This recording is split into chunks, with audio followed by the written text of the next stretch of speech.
When you step away from your agenda and notice that there are moments that can make somebody's life better. That's all I try to teach my kids. When you wake up in the morning, how am I going to make somebody else's life better today? And there's a team much bigger than this. There's a team that is trying to make somebody's day better. That's all of us. Hello everybody. This week on the Sportlight podcast, we discuss an inspiring video by Ernie Johnson and make it into a back-to-school message to share with our athletes. We hope you enjoy it.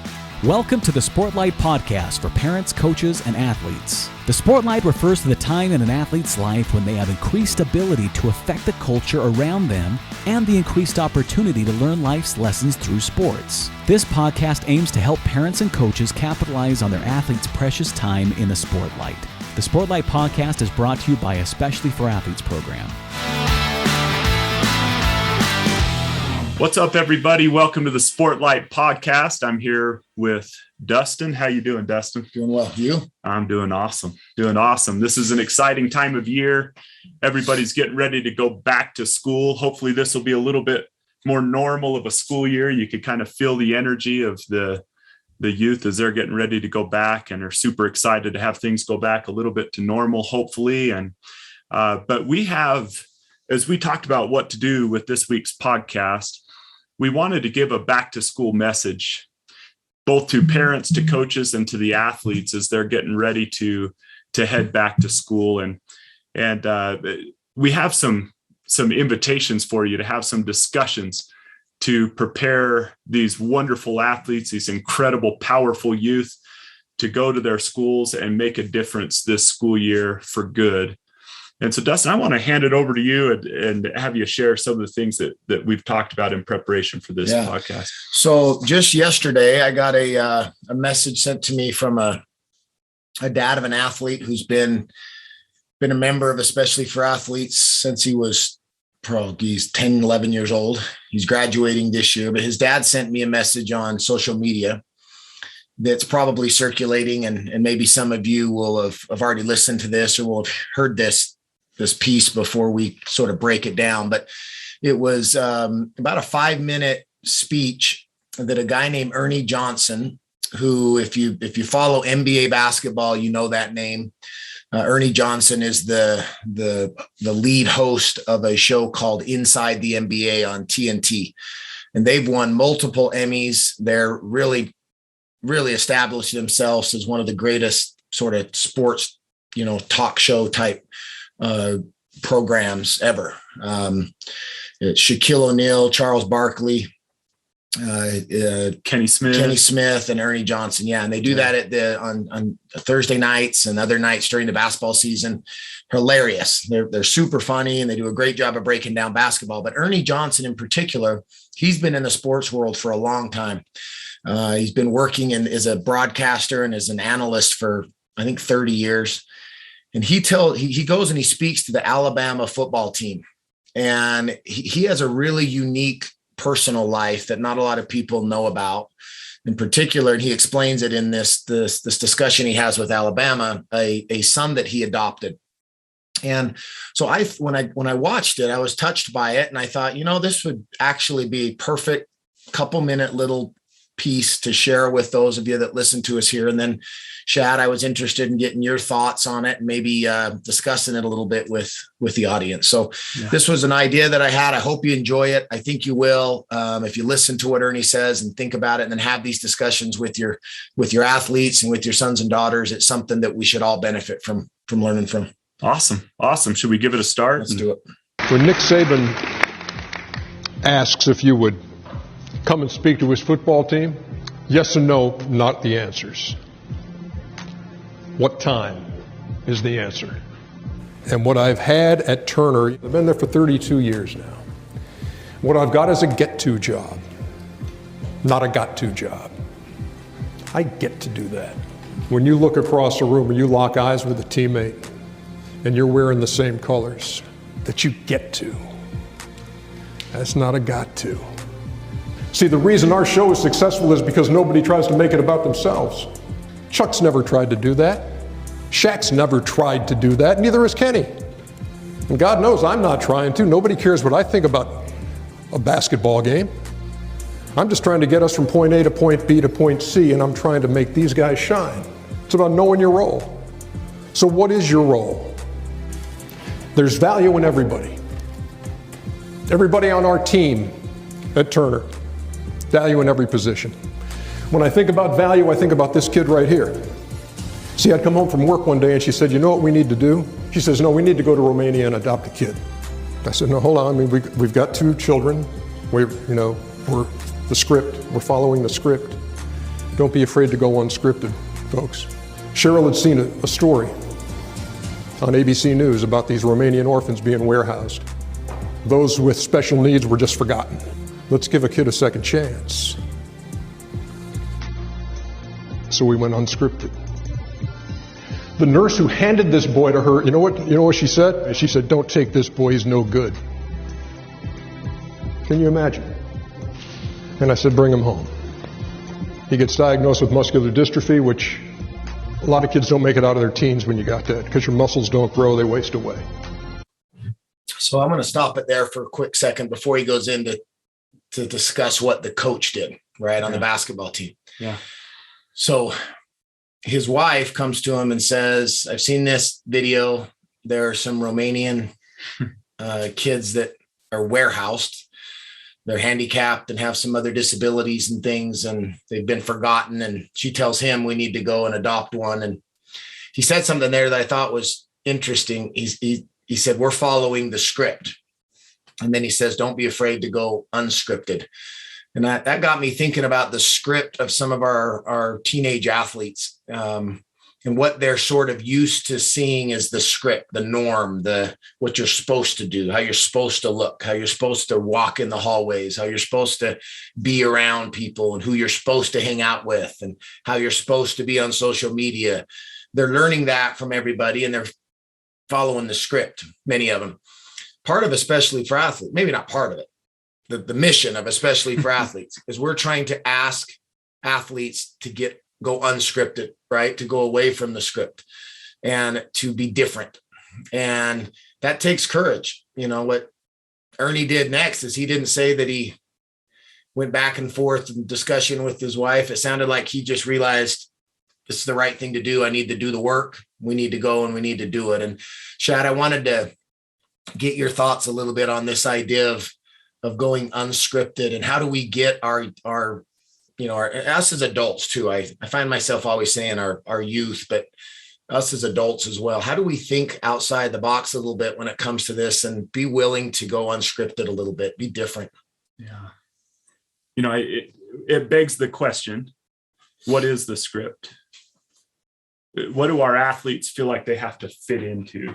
You know what I mean? Like, they go to school. So what is a typical football player, or a typical cheerleader, or a typical girls basketball player? And it's probably different at every school. There's cultures within teams, and but I do feel like sometimes there's almost like they're playing the part of a football player. It may even be contrary to like who they are. They just think this is how they're supposed to act. And some of those scripts that I've seen is sometimes like, one of the ways to establish importance in yourself, even though I don't think it does, is to try to establish that you're on a plane above other people. And that creates exclusiveness, not inclusiveness.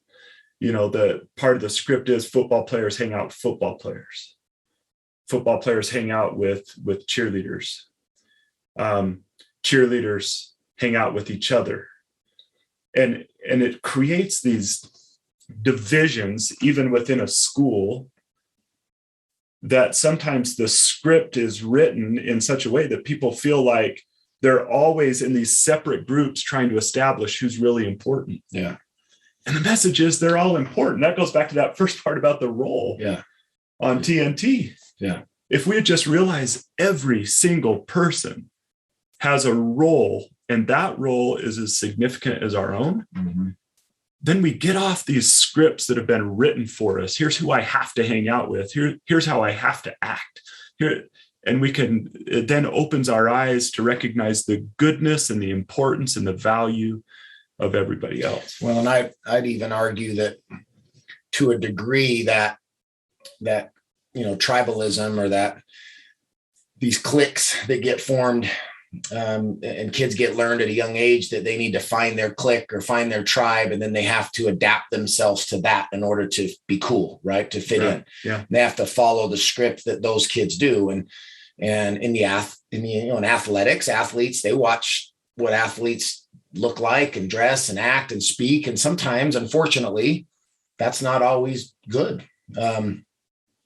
We talk to the young men all the time about what social media and what just media in general tells them that a man should be. And you've heard me give this message a million times, but it doesn't take long. You go ask a 15-year-old kid what a man is, and from what they see on social media and on movies and things like that, it's man, if you're a dude, if you're a man, you're big, you're strong, you're powerful, you have lots of money, you drive fancy cars, you have a bunch of girls. It's about power and sex and dominance, right? That's what a man is. And and if you're a man, you have all those things. And then you turn around and ask the same kid, who are the men in his life that he most looks up to and that he most wants to be? And he mentions his grandpa. And it's not for none of those other reasons. It's because of how his grandpa treats his grandma, and how his grandpa treats him, and how hard his grandpa works, and how forgiving and loving and caring he is. And that a man is not all those things. You need to be tough and gritty and resilient and all those things, but you can be caring and you can love other people and be compassionate and all these things. And that sometimes that goes off the script, though, of being an athlete. How can I be those things and still be on the edge as an athlete, be competitive and be gritty out there on the court? Like, that's weakness if I show those things. And that's what we teach a lot of our young people, that compassion and empathy and kindness is as some sort of a weakness, when it's not. But that we got to get our kids to get off script, because what happens is we're taking that into the real world. And we have a world right now that is no different than high school. It's the same tribal, right? It's the same cliques. It's the same, everybody trying to follow the role of, what they're supposed to be when they're 30s and what they're supposed to be in their 40s and how they're supposed to look and act and drive. And we just have all this acting going on. And man, it would be nice if we could really encourage these junior high and high school age kids and us as adults to be better at, getting off script, right? And just being who we are. Yeah. You say athletes are strong. Athletes are, they could be aggressive. They could be just bright and influential. And one of the things that I hear you saying is that strength is awesome when it's used to protect. Absolutely. When it's used to lift. I had an experience, I've shared it with you before, Dustin, but it came to mind where I came upon a car accident. Mm-hmm. And I saw this lady, she was driving and she was on her phone. And I thought my depth perception was off, because I was like, yeah, she's not going to, I thought she was going to go around a car. And she just hit this car from behind. And I saw the lady in the little car in front just bounce all around. And she was obviously injured. And then this lady in back that hit her was injured as well. And so I kind of got out of my car and ran up to the scene. And one of an athlete actually that we used to, that we've traded, done some things with, was a police officer in the town. And I asked him, I said, hey, what do you want me to do? And he said, I need to help this lady. He was off duty, but he said, can you go check on the car behind? So I run back to the car, and this lady had a really bad broken arm, and she had this little beautiful blonde girl in the back, and the little girl obviously was hysterical.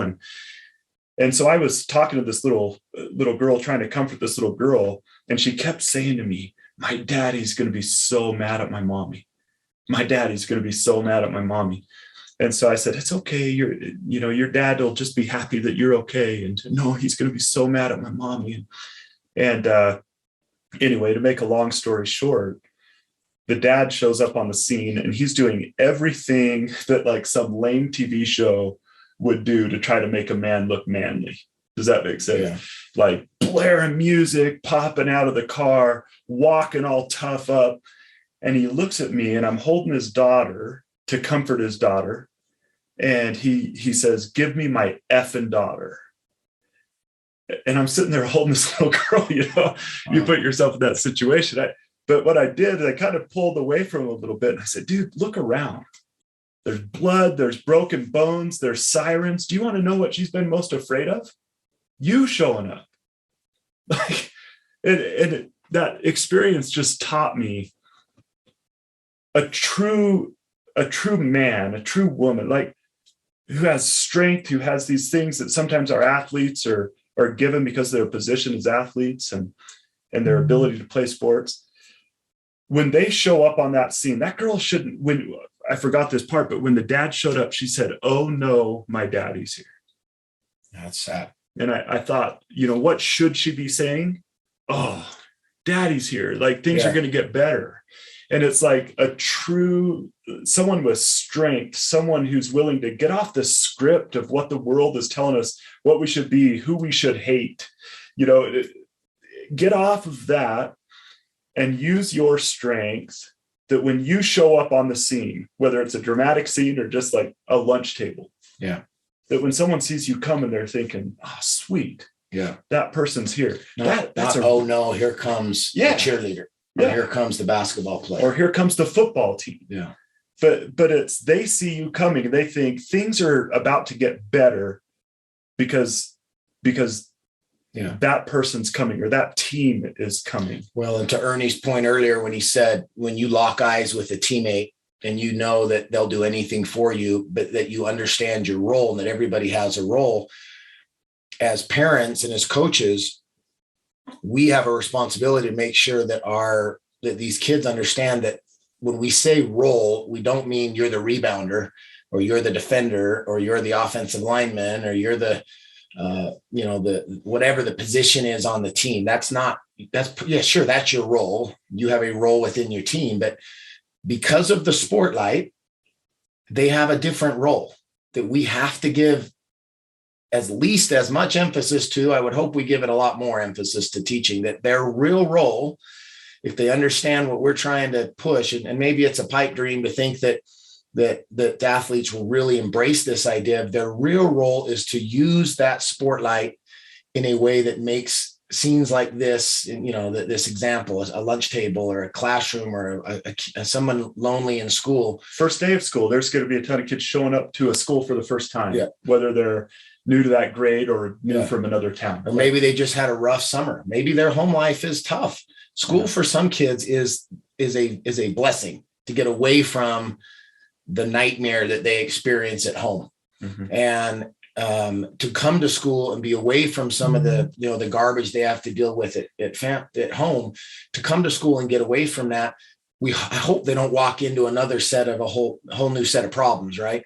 That they can see some athletes in the school, whether you're athletes or not. We just specifically ask, especially the athletes, because of the Sportlight, to understand that part of their role is to be more than just a football player or a baseball player or a soccer player.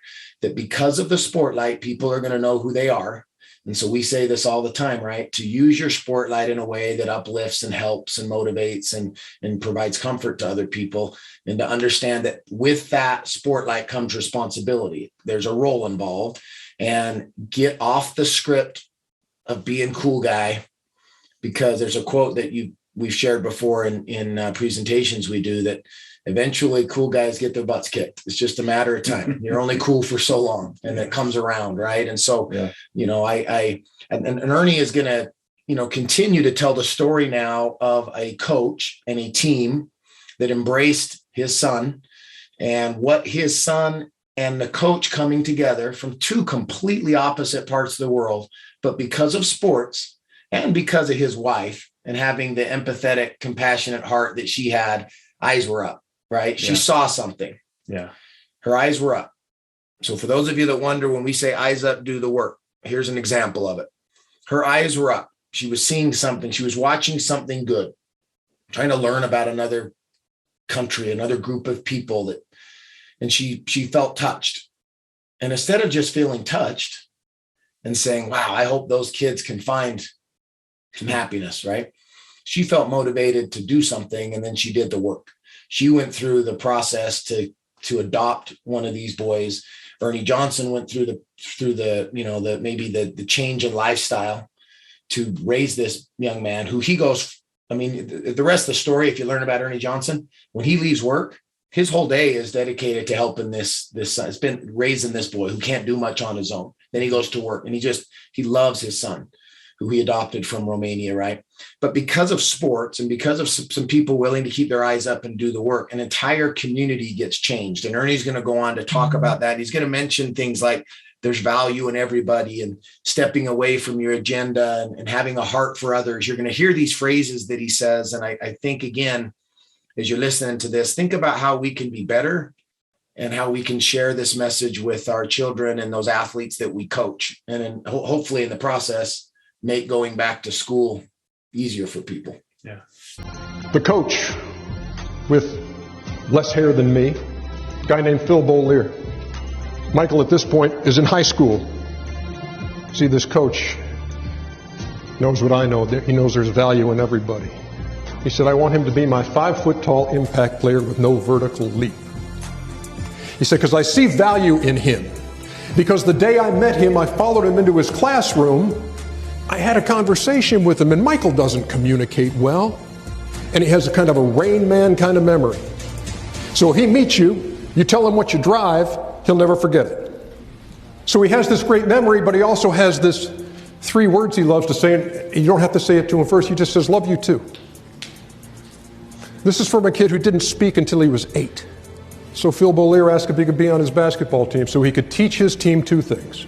Maximum effort, for Michael to move any muscle in his body. Takes everything he's got. And he said, I want him to teach my team having a heart for others. And that heart for others runs deep, where you can lock eyes with the teammate and say, I'd do anything for you. I would do anything for you. He teaches all of his students how to say I love you in sign language. He says, and look, if you tip your index finger at the other person, it means love you too. So that on senior night, Michael goes out last. My wife and I follow his wheelchair out there. Like the other players, people are standing and applauding. But unlike the other players, I look up in the student section and they're standing like this. Because this kid, this Romanian orphan, and this coach from Indiana somehow got together in a gym in Brazelton, Georgia, and taught this huge school about love. Remember, don't take this boy, he's no good. Right. Value in everybody. When you step away from your agenda and notice that there are moments that can make somebody's life better. That's all I try to teach teach my kids. When you wake up in the morning, how am I going to make somebody else's life better today? And there's a team much bigger than this. There's a team that is trying to make somebody's day better. That's all of us. I was just going to wear this shirt today, and I thought it'd be a little informal just to show up in a t-shirt. But this is what's underneath. Be a better human. How are you going to do it? How are you going to do it? Love you too. There's a team much bigger than this. There's a team trying to make other people's lives better, especially for athletes, just trying to be that, right? We're trying to be part of that team that Ernie's talking about. We're trying to create a culture of athletes and community that understands that we need to step away from our agenda, that there's value in everybody, and be willing to do the work. Yeah. You know, we've talked about some specific things over the years that I think would have such a big impact. One of which I've seen you doing as a head high school football coach. The value in everybody, this tribalism that exists right now, where it's almost like every group is trying to establish dominance, trying to win some imaginary game that's going on. It's like there doesn't have to be losers in life in sports, that's part of it, but in life, and there doesn't have to be losers. We can lift everybody. And, we've talked about train some athletes. What do you do when you're handed the microphone at a homecoming, football assembly game or something? Yeah. Assembly game, the pep rally. And, what do you do with that? Because what often happens is, hey guys, come out tonight. Yeah. We're going to destroy the other team. We're going to, and just flip that, go off that script. That what if it was, we would really appreciate it. We love hearing the student section. We have the best student section around, and it pumps us up so much to hear you guys yell and scream. We appreciate you taking your time to do that. We love our band. Let's give our band a hand. But the atmosphere you created a football game is so incredible. And thanks for all the practice you put in and all those hours that you put in to create that pageantry atmosphere. And to our cheerleaders, give our cheerleaders a hand. Our drill team, the things that you perform, waking up 5 o'clock every single day to come out and learn these dances you perform at halftime. It all goes in. The parents, our coaches, we're just so appreciative. Like, how would a student body feel to have a football team that felt like that about them? Yeah. And I know you've been doing some simple things to teach your players that. Tell us about that. The high school that I coach at, first of all, it wasn't my idea. I embraced what we did. I tried to make it a little bit more inclusive as all, but the football team at Spanish Fork High School, they do a thank you breakfast in the summer where they invite the band and the cheerleaders and the drill team and everybody that's involved in making that Friday night. And we talked to the boys before the breakfast that this is not about them, that this is about us providing a meal for those who create the energy for their football game. And remind them about how hard it is or how lonely it can be out there playing a football game without those people. And some of them, most of America experienced that last year. And we really saw the truth of what that looks like when you don't have fans and crowd and people in a game. It's a totally different atmosphere. So I think the boys were aware of what that feels like, and extra, thankful this year that hopefully they can have that all season. But so there was a breakfast made and the band showed up first. And all I did was encourage our boys to go and talk to the kids in the band, to get to know them. So we went around and asked every kid what instrument they play.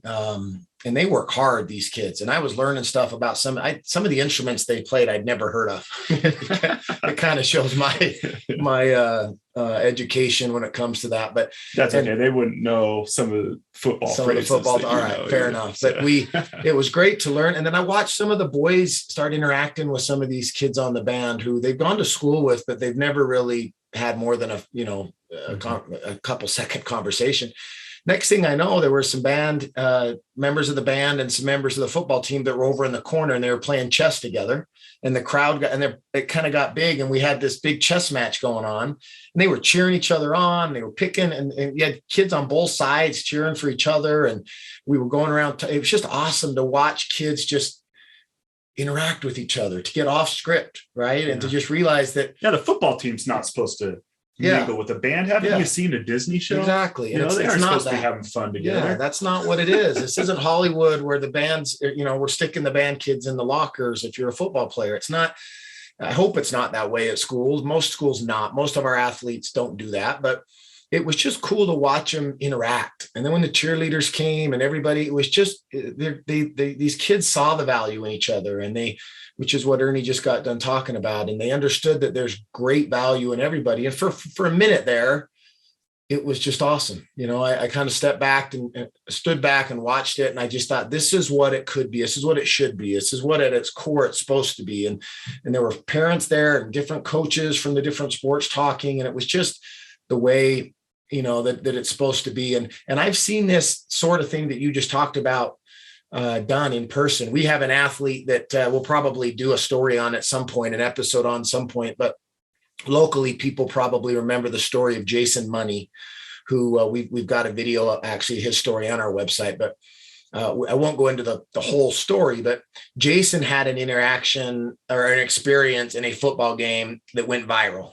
a mistake that he made at the end of a game. A kid that's as good an athlete and good a kid as there is. He's currently playing college football.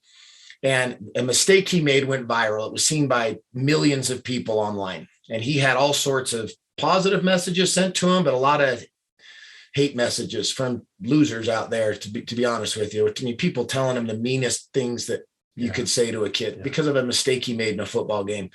I mean, just unbelievably cruel things they were saying to him. But I watched a guy, he was a basketball coach at the time at Wasatch High School. He's now an athletic director at Jordan High School up in Sandy, Utah. And his name's Jason Long. He's been a long time supporter of, especially for athletes. He asked if when I spoke to his high school, if I'd bring Jason with me.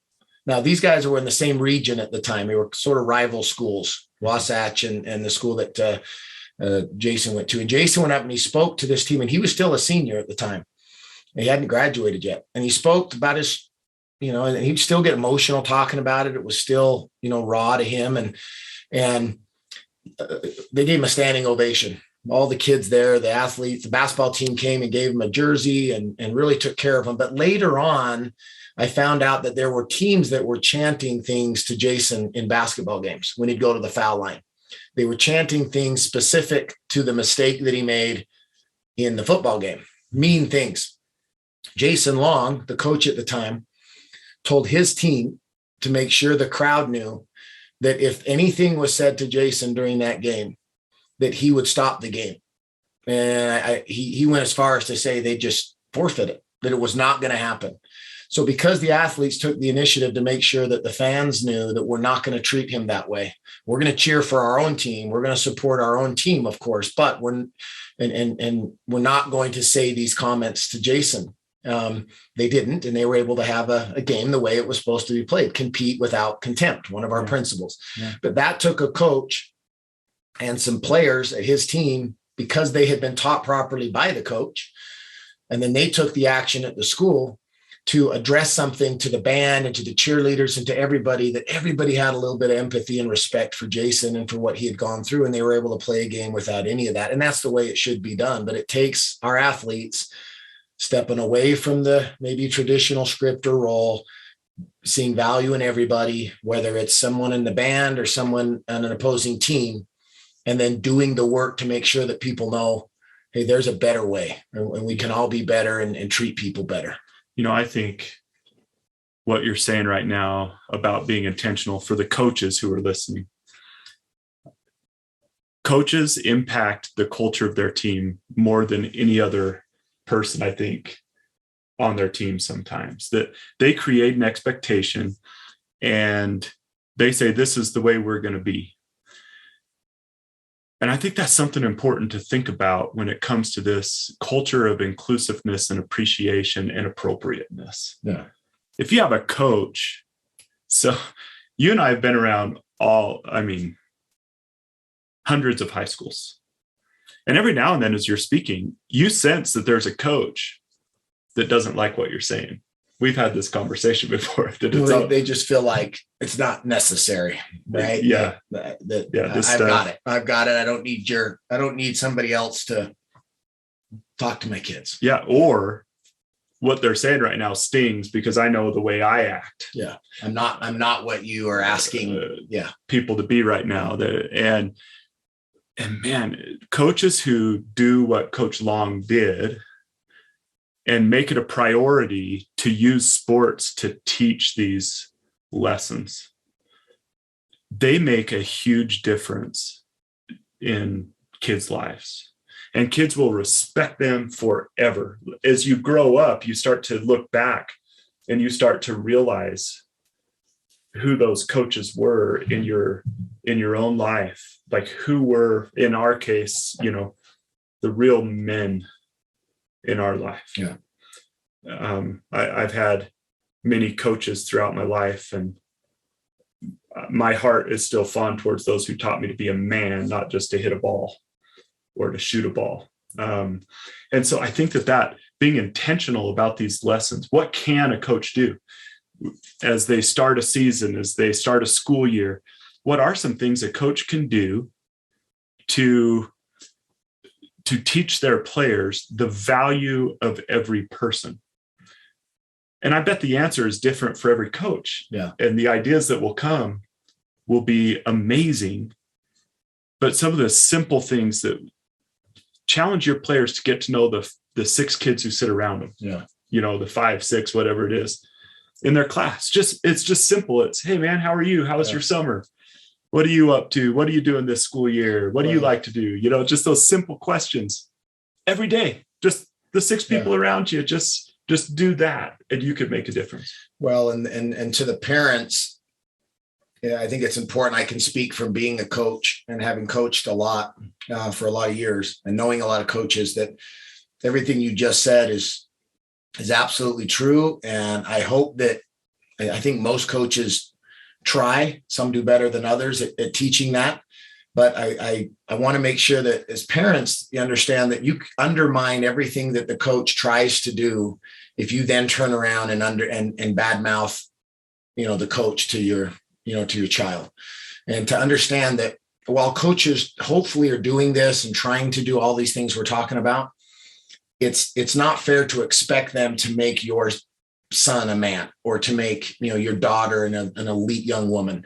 That's the job of the parent, right? The coach's job is really to teach that kid how to put a ball in a net, and to teach them how to compete, and they do all these other things because they want to and because they care, and of course they're not supposed to teach the kids to be negative or to be bad or to be dirty, but these coaches are juggling a lot. And when they try to teach something culturally uplifting, like what you're talking about, and they talk to the kids and they try their hardest, there are going to be kids on every team that no matter how hard a coach tries, that are going to go off script and do their own thing and really give a black eye to that coach who's trying hard. And everybody, in some cases, unfortunately, people say, yeah, it's the coach, right? It's the coach's fault that kid uses bad language, or that kid cheats. It's the coach didn't teach that kid to cheat on his math test. There's not some seminar. Yeah. Or to use bad language in the hallways. He learned that growing up. He probably learned that at home. And coach gets all these kids from all these backgrounds and demographics, and they try to mold them. And in the process, teach them how to play a game, and then also try to teach them to be good people and to encourage them to be good people. But the responsibility falls on the parent. Yeah. And we hope the coaches help us do that. I hope that every coach that works with my daughters or with my sons helps them be better. But it's my job as a parent to make sure that I'm having these discussions. And then it's my job as a parent, as hard as it might be sometimes, to understand that the coach is going to try and he's going to do things that maybe you don't agree with sometimes. Maybe he doesn't play your son or daughter as much. But as soon as you start throwing that coach under the bus in front of your son or daughter, your son or daughter may really respect that coach, or may be starting to really love that coach and appreciate the mentorship from that coach. And when you get in the car and then throw that coach under the bus and say your coach doesn't know what he's doing, your coach is an idiot, you lost that game because of your coach, or just your coach's fault's the reason why your culture isn't what it would be, you cut the legs out from underneath that coach and make it very difficult for him to do these things that I think coaches are trying to do, and more of them are trying to do it. But just so the parents understand, it's hard being a coach. It's a lot harder than you think. There's a lot more that goes into it than just X's and O's and who to play. And there's so many other things they're dealing with that you have no idea that they get in the lives of kids they get involved with, that you have no idea some of the things they're dealing with. And they have their own life and their own kids and their own things going on too. So it's a team effort. It comes from the captains. It comes from the administrators. It comes from the parents. It comes from the coaches. All of us have to band together in this idea of keeping our eyes up, looking out for other people, being willing to go off script a little bit and do the work to make these cultures better. And if we do that, I think we can make these school years. Listen, you know this, Shad, from being in education as a career and from speaking all over the country and being a parent. Parents, I'm telling you, there are kids that are going to be going back to school here soon who are going to be scared to death to walk into a classroom. and they're going to be scared to death that they're going to say something awkward and be made fun of, or that they're going to do something in the hallway, or they're going to dress wrong, or that someone's going to take a picture of something they do and post it, and they're scared and they're anxious, and there's going to be an athlete walking down the hallway that I'm just praying us as parents and as coaches will have had that discussion with that young man or young woman, that will look over to that kid and say hello, or talk to them, or invite them somewhere to sit by him in class and to ask them about them and compliment them. And if that would happen, some of these kids who are terrified to come to school might become less terrified, may actually start to enjoy it a little bit. But if not, there are some incredibly sad stories of what happens at our junior highs and high schools. And the worst of the worst happens when sometimes kids go as far as to turn to drugs and alcohol, or to drop out of school, or to even take their own life. And to the degree that we can do something to prevent that, I believe we have a responsibility as parents and as coaches and as members of the community to do all we can to stop it. Because we know from personal experience, receiving email after email after email from parents and from kids who have been in that exact scenario I just described, where they're suffering, that if we don't do something about it, this exact same discussion will be had in 30 years from now, and the problem will only be worse. And that's our mission. That's the whole goal of Especially for Athletes. We're trying to do our role, our part, as much as we can. And we're asking everybody, especially the athletes, that's why we call it Especially for Athletes, to please, please, please have your eyes up and be willing to do the work to make the world better. Dustin, I love that. As we go around, maybe one thing on my mind as you share that is the vulture picture. Yeah. We've been around, we've shared this, and I'll put it up on the YouTube. But there's a picture of this girl during the 1994 famine in the Sudan that made the cover of Time magazine, where a little, very malnourished girl is bent over. She can't walk. She's exhausted. And there's a vulture behind her. It touched so many people, this picture. It won the Pulitzer Prize. It brought in millions and millions of dollars of donations. But when the photographer was asked about what happened to the girl, everyone who sees that picture, they want to say what happened to the girl.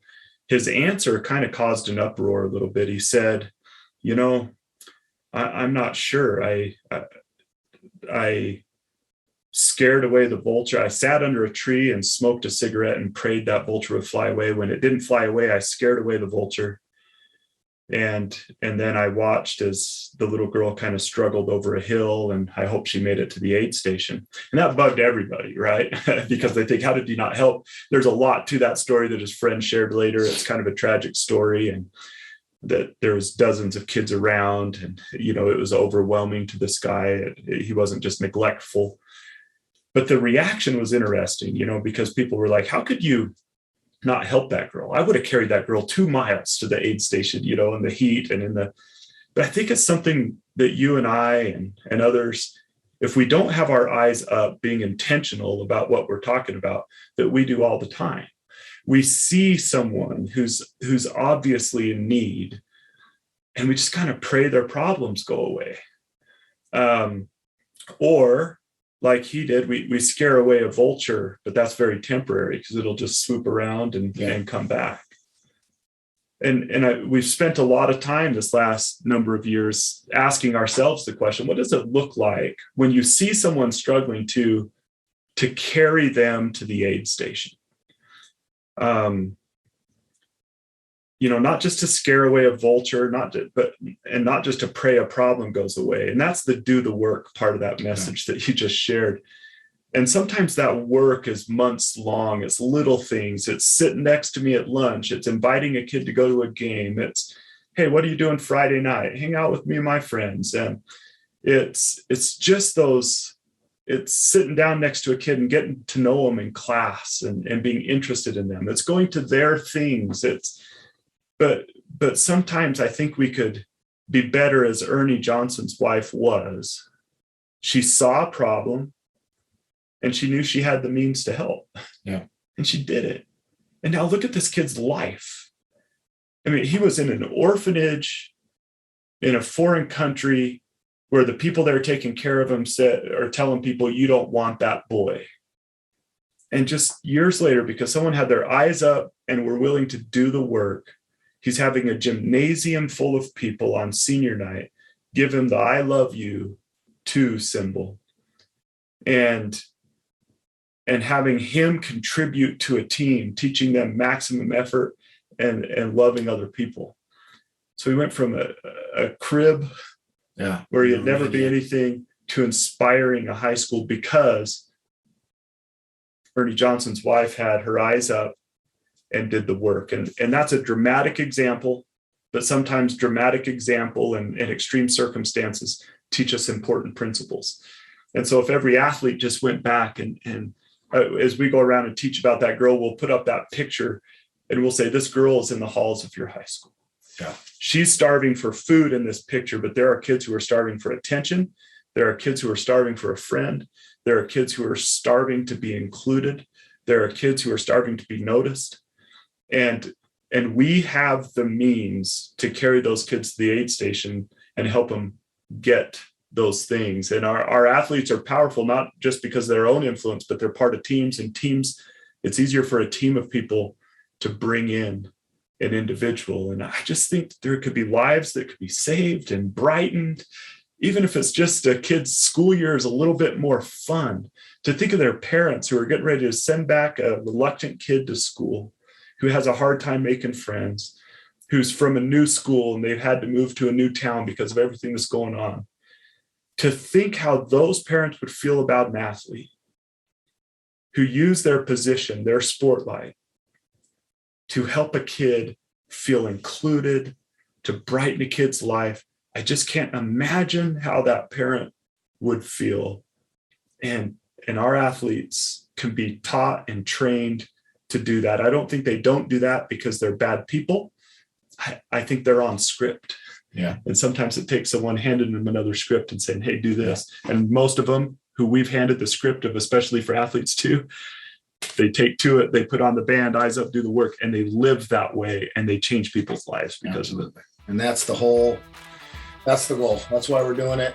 And parents, coaches, athletes, listen to this today. Please go off script a little bit, have your eyes up, do the work, be aware of others, have a great school year. Let's make it an awesome year.